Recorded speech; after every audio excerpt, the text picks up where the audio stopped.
あの子は今日も部屋から一歩も出てきません。相変わらず空想の友達の話をしています。私がそんな子はいないのよって説明すると、見たこともないような恐ろしい形相で、あの子のあんな顔見たこともない。先生、明るくて元気で、お母さん、朗らかだったあの子はどこへ行ったのでしょう。落ち着いてお母さん、正念場ですよ。ここは気を強く持って。娘さんはもっと辛いのです。今我々が見放してしまったら、彼女を守ってあげられる人はいなくなる。私も可能な限りバックアップします。一緒に元気なナオミちゃんを取り戻しましょう。はい、ありがとうございます。少し心が落ち着きました。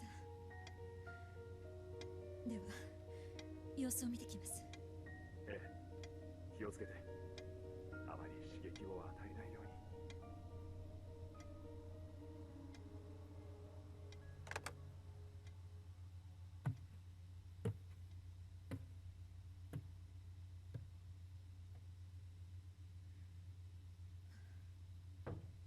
ナオミ、ナオミ、もう寝ちゃった？お母さんだよ。開けるよ。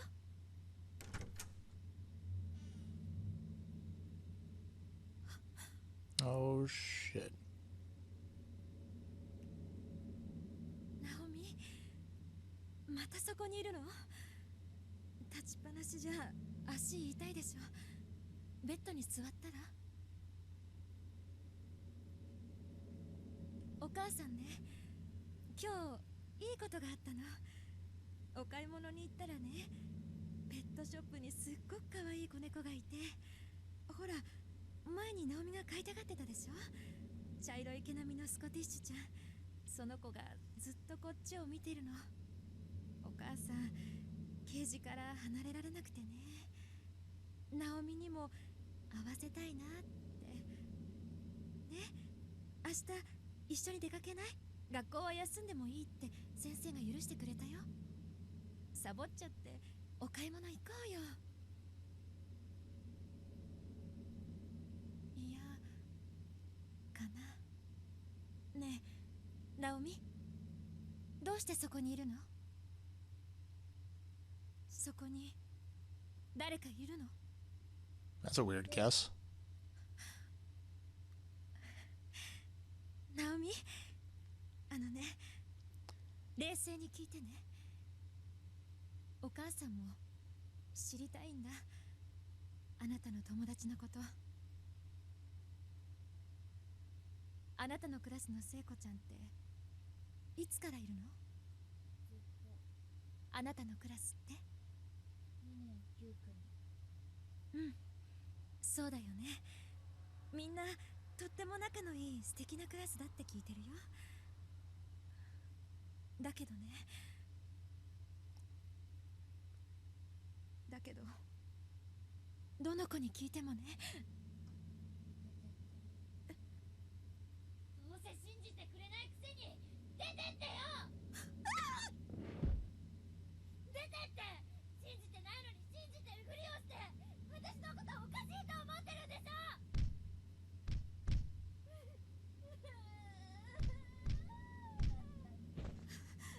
ナオミ、手を痛めるよ、やめて。いい、そんな子はいないの。気をしっかり持って。気は確かよ。おかしいのはみんなよ。落ち着きなさい。うるさいな。みんなどうかしてるんだ。私が正しいんだ。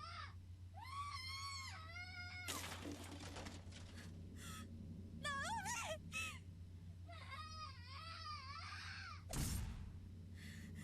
ミ、ナオミ、お願い、落ち着いて。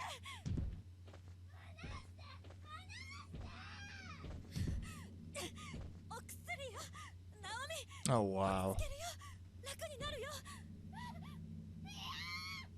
ナオミ、飲みなさい。飲むの。やだやだ。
Alright, what's up guys? My name is Chris Kane and welcome to my Let's Play of Corpse Party Book of Shadows. I'm finally playing it.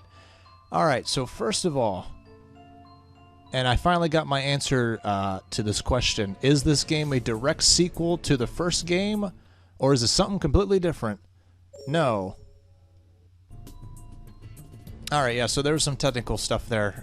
Sorry about that. Anyway, finally got the answer to my question. Is this a direct sequel to the first game, or is this something completely different, like an alternate universe? No, it's a direct sequel. So if you have not played or seen a Let's Play of Corpse Party, then this game will probably spoil some things. But if you don't care, then fine. But a lot of people have been wanting this since I beat Corpse Party. First thing we're going to do before we get started is we're going to turn off the message speed. I want to turn off the voice acting, or can we not? Do we do it this way? I believe we do, yeah, because I'm going to be reading. Because some people don't like Japanese voice, or some, I don't know. Anyway, let's see if that's saved. Yeah, I guess that's fine. Alright. Anyway, we're going to get started. Hope you guys are going to enjoy. Let's check this out. Oh, they're different chapters. Shit. Okay. Shangri-La. Oh, anyway.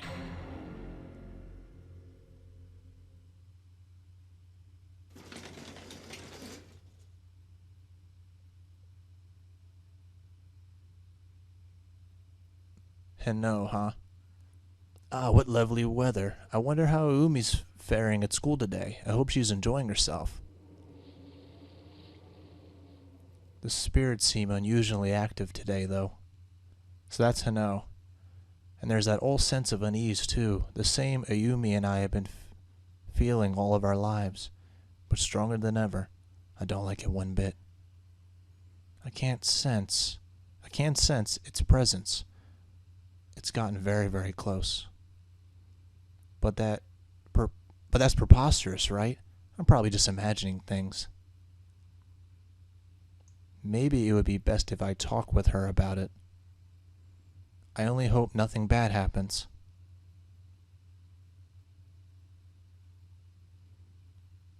Book of Shadows Episode 1. Okay. So yeah, if you guys are not familiar, like in case people who are watching this don't care or watching the other game, at the end of Corpse Party, all of our friends, we escaped the cursed school, and like I said, I got to refresh my memory of all the characters' names, but basically, a lot of the characters that died or were left behind, I think they all just died. Once they came back to the real world and escaped that cursed school realm, whatever, nightmare, they come back to the real world to find out that their existence is just like it's like they never existed. But they remember them. So Naomi is just like my friend Sikio. Where does anyone care? And everyone's like, who? So that's the main story with Naomi. And a lot of the other characters are just gone. It's crazy. Alright. The one thing about this game also that I happen to know is that the first scene's kind of weird. But everything else, I heard the gameplay's supposed to be different. And this is a lot more graphic than the other game. I threw down my bag, collapsed into the bed, and I stared up at the ceiling. These are my familiars. The familiar lighting, the familiar patterns I knew so well, and that familiar stain in the corner. I remember when my dad made that stain. It was my 5th birthday, and he just opened a can of soda I had been shaking. Staring up at my ceiling was something I had done with a million times before, but today it felt strange, like I'd just come from doing the exact same thing. But I'm not talking the general act of lying in bed and looking up, but a more specific sense that I'd experienced this singular moment in time once before.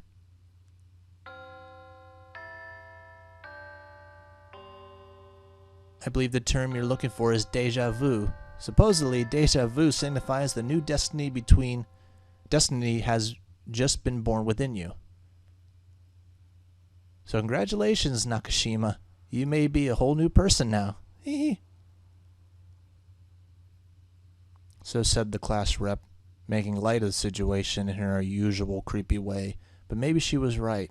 I had been more cognizant of my actions since then.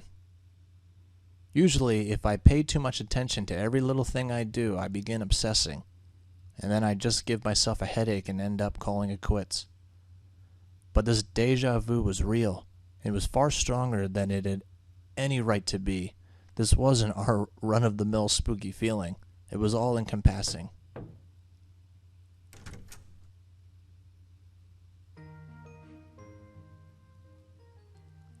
I guess this is a flashback. Or she's going crazy. That's Sikio. She's not supposed to exist anymore. No matter where you go in this house, it smells like it all smells like you, Naomi. Is this heaven? I swear, Sikio, it doesn't feel like that this has all happened once before. What has?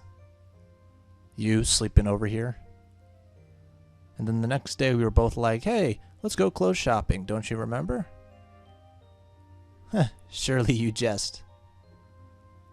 Long have I sought to capture thee and infiltrate the walls of his holy temple. But today marks my first successful conquest. Yeah, I guess that isn't the sort of thing I'd half forget quite so easily. Must just be my imagination. Yeah. Finally our flag has been planted. Sikio and Naomi, together at last. You bet, this is going to be lots of fun. What's this all about, a flag? Oh, I think you know. And so began my first ever slumber party with Sikio. The moment 5th period ended that day, we tore right out of school and loaded up on this junk food and drinks we could carry. Sikio and I had been friends forever, but neither of us had stayed at each other's house before, so we both were pretty excited. This was going to be fun. Naomi, do you mind if I have a quick call home? The kids know where I'll be, and but I should still check in since I don't have any chance to swing by. Sure, go ahead. Do you need to use a landline? No, my cell phone will be just fine. I just worry about poor little you know. He'd be sad if I at least didn't call. No problem, do your thing. I'll take a quick bathroom break. Yeah, she's, how do I put it? Eccentric? I exited my room, glanced behind me to see Sikio holding her cell phone to her head in one hand while flashing me a peace sign with the other. A mere idea that there'd be a friend waiting for me in my room when I got back was just so exciting. Oh, the things we could talk about that night. Where should we start? What stories should we tell? Oh, how exciting. Yeah, okay. Looks like Dad is going to be late coming home tomorrow. So I'll head your way after the festival cleanup and all the goodbyes. And we should get ready for Dad's special surprise together, okay? Yep. Give all my love to the others and make sure you all tuck in tight tonight so you don't catch the colds. Take care, you. Are they holding up okay? Sure are, which means I've got nothing to worry about. I can enjoy my time with you to the fullest. Sounds like you're ready to have some fun. And I'll bet you are too. They both laugh. So what should we talk about? Anything you like. I'm just glad to have this blissful opportunity. I really can't say why I felt so shy and embarrassed. The two of us were always together after all. Changing the setting from school to my personal space just seems to bring us a lot closer. I found myself staring at Sikio's face as if studying it. Did she always look like that? Like when you're in a different environment, you just see the person in a different light. This was someone who regarded me as a friend. All kinds of inane thoughts were swimming through my head, and for some reason, they were making me really nervous. This is really weird. Hey, you know what we've got? We got that chocolate soda we brought. Want to try it out? That sounds disgusting. Do I? Just try and stop me. I took out the bottle we purchased and poured the fizzy contents into 2 cups and had the faintest tinge of chocolate color, but it was otherwise clear. As I hit the bottom of each cup, that familiar, comfortable sizzle of carbonic acid rising from liquid echoed forth amidst a froth of bubbles. Well, it's sure a pretty color. What do we have to do with the rest of it if it sucks? We take it with us into school tomorrow and offer it to everyone. That's nice. It'd be real nice, wouldn't it? Hey, that's a good idea. Alright, here you go. Sachiko. Thanks. Okay, I'll drink it down on the count of 3. Sounds good. 1, 2, 3! This is a visual novel.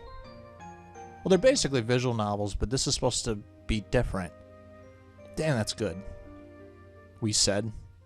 Before I knew, we end up to our old tricks, talking on and on as we always did at school.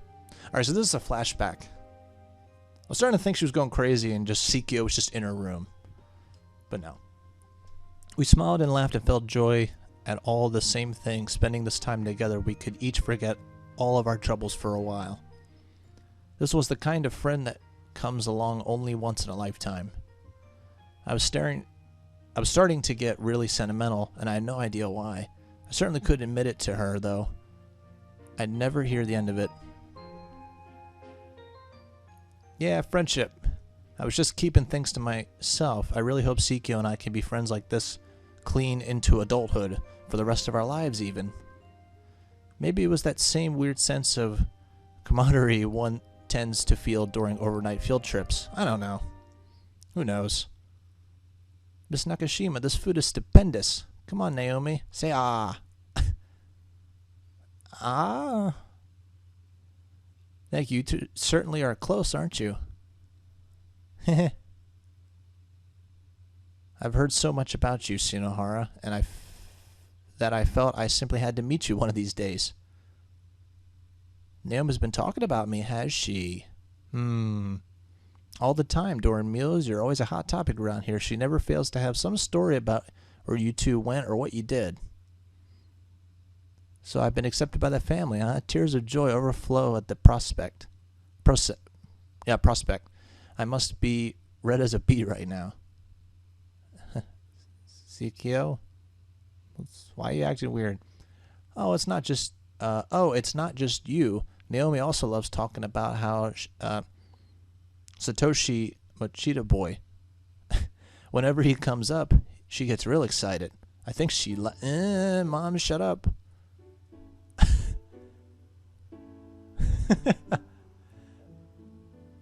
Mom, stop talking about my personal problems in front of my friends. Oh, don't worry. I know all about our feelings toward her beloved Mochida. Naomi may seem like a strong girl, but she's really quite a shy one. Sachiko, stop, please. You're weirder than usual. Well, certainly well informed. What should you and I have? I have a girls' night out sometime. I'll treat you to something good, and in return you can tell me everything. You know what Naomi, you know about Naomi from school. What an honor and a privilege. Hey, come on. Well then, have you two gotten sufficiently stuffed? I've drawn a bath, so you should head up there while the water's still warm. I assume you'll be okay going together since you're both girls, no? Damn you don't say that to my mom. My flag is firmly planted now. That sounds real concerning to a parent, but whatever. What are you talking about? Are we really going to bathe together? Seriously? What's all this flag business? Never mind that. Just come on. We're going to borrow your bathroom. Roger that. Make sure you two are get nice and warm. Sachiko and I removed our lapels from our school uniforms on the way to the bathroom dressing area. Still, I felt a little uncomfortable, so I suggest we bathe separately after all. But Sachiko just mumbled the resistance is futile and set about taking my clothes off. With only a few swift moments, she had a whole outer uniform stripped away in no time. She was a bona fide pro, a real expert in taking people's clothes off. Disturbingly well practiced. Yes, this is the weird part I happen to know about. Oh, okay. This is Naomi, and she's talking about the water. Oof, no kidding. The hot water at your house doesn't mess around. Yeah, Mom likes to run the world's hottest baths. I keep telling her when you're soaking, lower temperatures are better, but she never listens. Oh, well. And she sneezes. What's this, your body feeling chilled? Well, then take this. You're going to catch a cold if you're not careful. You've got to be quicker at taking off your clothes. Come on, don't be shy. Here, look this way. Chika has such a dumb, self-satisfied expression on her face when she scooped up water in her basin and dumped it over our heads. I think you're unshy enough for the both of us. I mean, you're the one who tore off all my clothes as if they were paper. Well, I do bathe with little brothers every day, so I've got plenty of good at speed stripping other people. Ah, that makes sense, actually. Still weird, though. Anyway, you need to loosen up. Here, take this opportunity to deepen our friendship. Yeah, okay. You're thoroughly broken me out of my shell. Now, how about I wash your back? Have a seat.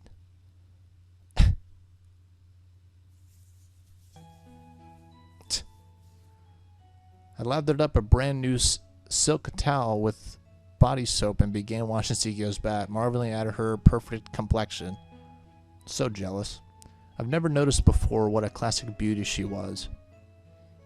I bought this special for you. I hope you're enjoying it. How does it feel? Ah, yeah, that's it right there. And that's when all language broke down and the sounds emanating from the bathroom began resembling strange animalistic cries rather than human speech. Cut it out, you sound demented. Oh no. Here, is this fine? Oh, shit. I made you itchy, I bet. Alright, hold still. It didn't take too long for Sikio's back to become completely enveloped in soap suds, but I could not direct a reaction to my every touch. Nyeh. Don't tell me you're ticklish. Because secret's out, I'm really ticklish. Well, in that case, it's a thorough washing you will get. So you're on the offensive today, are you? I promise you guys this is a horror game. What's that? I couldn't hear you over the sound of my ferocious fingerwork. I was on for sure. Nothing was going to stop me from giving Sikio's back a full treatment. After all, her room today was spent setting up for a culture festival, so we both got pretty dusty. A nice scrubbing, exactly what we both needed. Stop squirming, hold still, silly.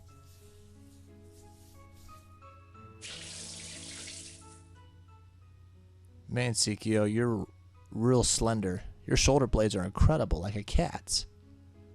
Are they? I can't really see them, I wouldn't know, but for you, it's all about that sexy, sexy collarbone. What? You sound like an old fogey or something. But so beautiful and so big. I don't think it's my collarbone you're staring at. As I gazed at Sikio staring at my chest with hungry eyes, I suddenly had another flash of deja vu, an uncomfortable one. My eyes drifted to her neck. There was some sort of mark there, a bruise that was wrapped all the way. Sikio, what happened to your neck? Did you scratch yourself? Something there? It's pretty faint, but there's a red mark. Don't remember injuring myself or anything. The bruise on her neck, though slight, looked less spotty than you'd expect if it were made by a human hands. It seemed more even, like it came from a cloth. Probably a result of wearing her kimono cord tight around her neck all the way from the red bean soup stand. What a shame to see her pure white skin so damaged. Hope it heals soon, whatever it is. Naomi. What? Uh-oh. What could you be talking about?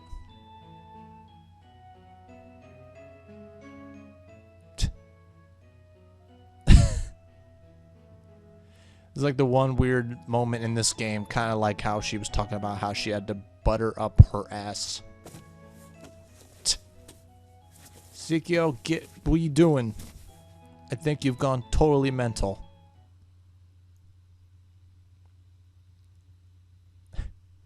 I just can't help myself.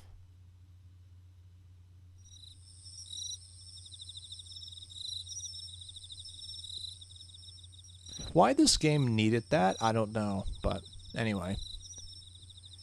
You know, we have a spare futon. Don't worry, I'm fine where I am. Two people sharing a single bed would make for a warm night, but if either of us rolled over, the other was going to wind up clean on the floor. Offered the bed to her and was perfectly willing to spend the night on a roll-off futon, but she wouldn't have it. Well, as long as you don't feel too crowded, I guess this is fine. Uh-huh. It's all warm and cozy. I love it. If only I could kiss you like this, I'd die a happy woman. With that, she puckered her lips into the shape resembling a number 3. Wow. I'm about to say that to a girl. It's like, make your lips a number 3. Like what? What have gotten into her? No, we better not. Happy woman or not, I hate to see you die. Damn.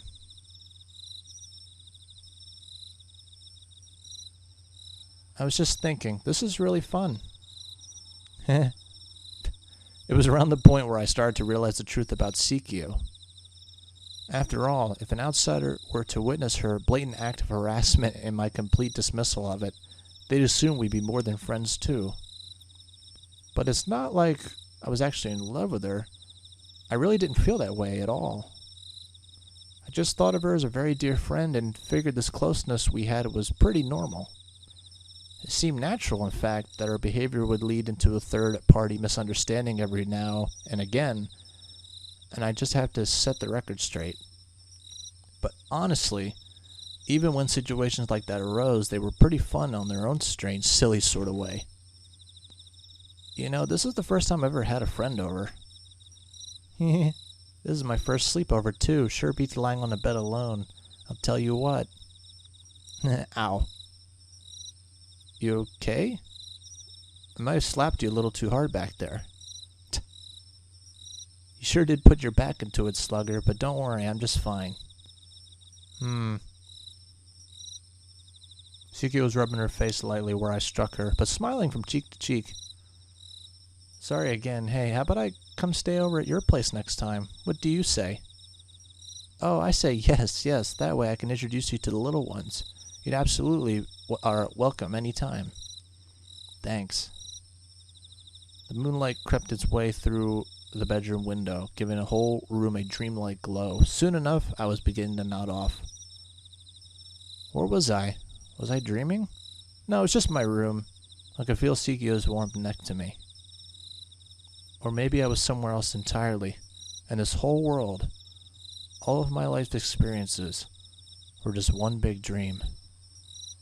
Man, it's hard to form a coherent thought when you're dead tired. Well, tomorrow's a big day. Let's get some sleep. You said it. From a sleepover right into the culture festival. We're true challengers. Yeah, don't you dare oversleep. If you do, I'm pulling back the blankets and putting an ice pack on your stomach. That's a good idea. Oh, don't worry about that. I'm such an early riser. I put middle-aged women to shame. I'll hold you to that. Anyway, good night, Sachiko. Good night.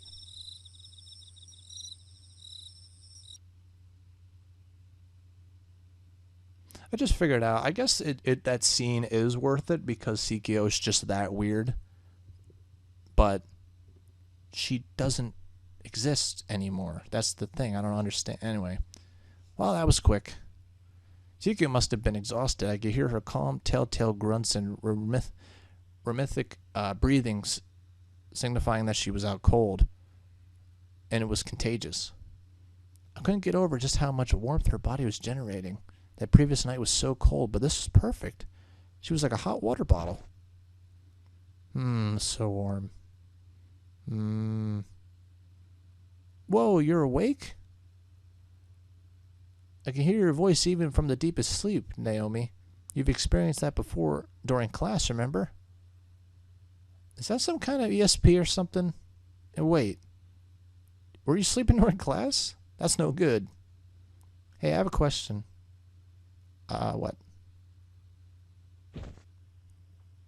In the future, even after you get married, will you still spend time with me like this? What? Of course I will. Talk about a bolt from the blue. For true? For true. I mean, we're friends, you know. Through thick and thin. And we'll always be. Thanks. Man, you're a real spaz sometimes, you know what? Sachiko yanked the covers up over her head like some girly anime heroine. If she really did think of me as more of a friend, how was I supposed to react? Naomi? Let's always be together. You bet. Good night. Good night. Sachiko and I seemed to be thinking the same thing. We were both so happy, and there was another side to the coin. There was a certain awkwardness as well. It was a strange sensation. Soon enough, Sachiko began moaning and breathing heavily for real. She had fallen asleep fast, facing me, curled up in a fetal position. As I lay there staring at my head, my hand moved of its volition, began gently stroking her hair.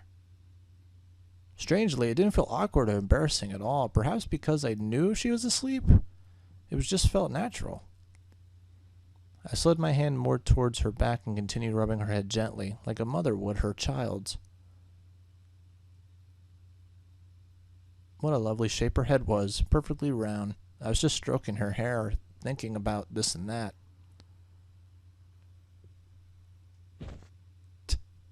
Suddenly, she clung to me and buried her face in my chest. Was she still half awake? What a strange scene this was, but just for tonight, I was willing to let it slide. There, good girl, good girl.